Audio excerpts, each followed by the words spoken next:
নজর রাখবো আবহাওয়ার খবরে। আজ বুধবার দিনের আকাশ মূলত পরিষ্কার থাকবে, আর্দ্রতাজনিত অস্বস্তি বজায় থাকবে।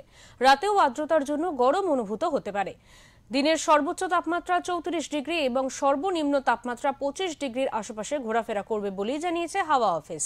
বর্ষা বিদায় নিলেও রয়েছে কিন্তু সাইক্লোনের সতর্কবার্তা, তবে বাংলার উপর তার প্রভাব পড়বে না বলেই জানিয়েছে আলিপুর আবহাওয়া দফতর।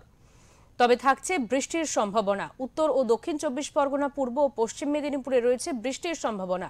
এই 4 জেলায় জারি করা হয়েছে হলুদ সতর্কতাও। তবে এই সব জেলায় ভারী বৃষ্টিপাতের কোনো সম্ভাবনা নেই, হালকা থেকে মাঝারি বৃষ্টিপাতের সম্ভাবনা রয়েছে। অন্যদিকে উত্তরবঙ্গে ভাইফোঁটা পর্যন্ত দুর্যোগের কোনো আশঙ্কা নেই। হাওয়া অফিস সূত্রে খবর, 24শে অক্টোবর আন্দামান সাগরে একটি ঘূর্ণাবর্ত তৈরি হওয়ার সম্ভাবনা রয়েছে। এই ঘূর্ণাবর্ত শক্তি সঞ্চয় করে শুক্রবার তামিলনাড়ুর উপকূলে প্রবেশ করবে। তখন এটি ঘূর্ণিঝড়ে পরিণত হতে পারে, আর এই ঘূর্ণিঝড়ের ল্যান্ডফল হতে পারে তামিলনাড়ুর পুদুচেরিতে। আবার ওড়িশা উপকূলেও এর ল্যান্ডফলের সম্ভাবনা রয়েছে, যার ফলে আবার বাংলায় বৃষ্টির আশঙ্কা আছে।